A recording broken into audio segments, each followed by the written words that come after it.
स्वागत है। कभी दहशत का दूसरा नाम रहे अतीक अहमद की कब्र सूनी पड़ी हुई है। 40वें पर कोई अतीक की कब्र पर फातिहा पढ़ने तक नहीं पहुंचा है।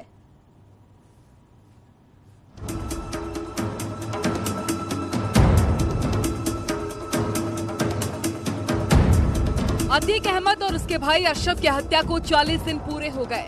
इस्लाम धर्म की रवायत के मुताबिक 40वें दिन परिवार के सदस्य और अन्य करीबी मृतक की कब्र पर फूल चढ़ाते हैं और फातिहा पढ़ते हैं।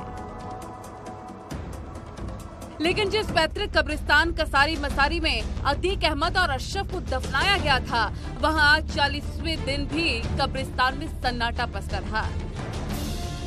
कसारी मसारी कब्रिस्तान में कोई परिजन और करीबी अतीक और अशरफ की कब्र पर फूल चढ़ाने तक नहीं आया। इस्लाम में 40वां दिन बहुत अहम माना जाता है। माना जाता है कि इस दिन मरे हुए इंसान की आत्मा अपने परिवार से मिलने आती है।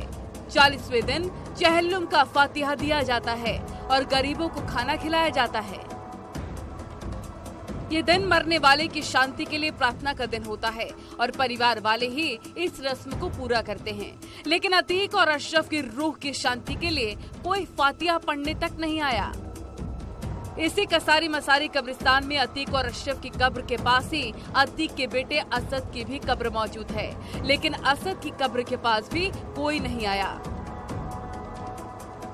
कहा तो यहाँ तक जा रहा था कि शाइस्ता अतीक के 40वें पर सरेंडर कर सकती है। शाइस्ता अतीक के जनाजे में शामिल होने नहीं आई थी। वो कब्रिस्तान के करीब आई, लेकिन सिक्योरिटी की वजह से अंदर नहीं जा सकी। यहाँ तक कि शाइस्ता अपने बेटे असद का चेहरा आखिरी बार तक नहीं देख पाई थी।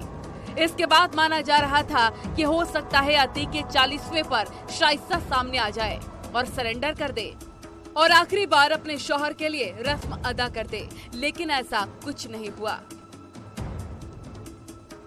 ना तो कोई अतीक की कब्र पर आया और ना अशरफ की। कब्रिस्तान सुनसान पड़ा रहा। ना शाइस्ता आई और ना जैनब। दोनों की तलाश में पुलिस जुटी हुई है। अतीक के कई रिश्तेदार भी जेल में हैं और दूसरे रिश्तेदारों ने परिवार से दूरी बना ली है। ऐसे में अतीक और अशरफ दोनों को 40वें की फातिहा भी नसीब न हो सकी।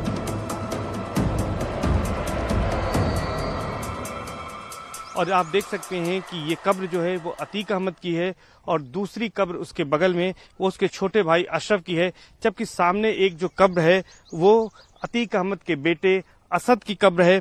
असद को 13 अप्रैल को यूपी एसटीएफ